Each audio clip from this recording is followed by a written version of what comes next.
Hi Mark, we're continuing our discussion on findings from research recently conducted by Executive Directions. Now, I understand that senior executives you talked to revealed interesting information about their career moves and also about the risks they took to get to where they are today.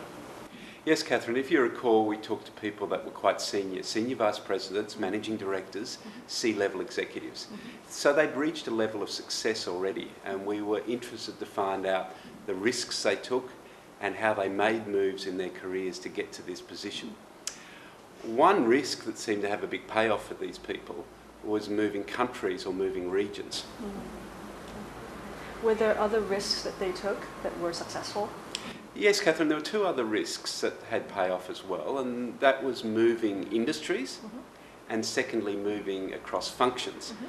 Keeping in mind these people we interviewed were from financial and professional services, so moving industries might have been moving from investment banking into funds management or moving from consulting into retail banking.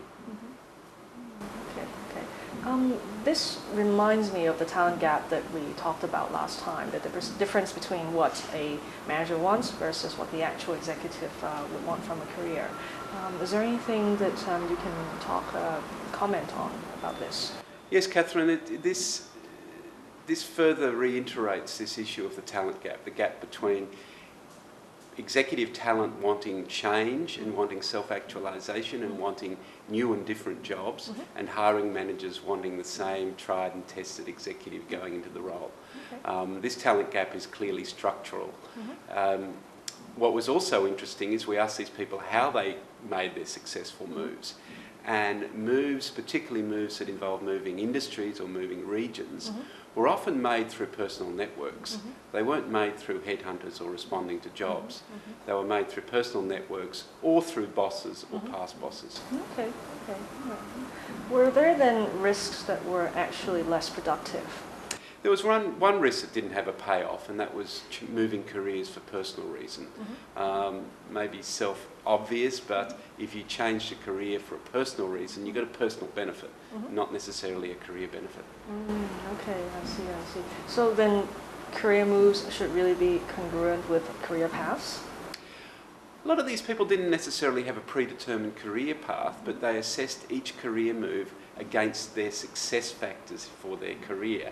And if you recall, the success factors for senior executives was self-actualisation, it was making a broader contribution above and beyond the company they work for, it was getting bigger scale opportunities. So each career move was assessed as to whether it would take people in this direction. Was there then anything else that you found that was significant in your research? There were some quantifiable facts that we discovered.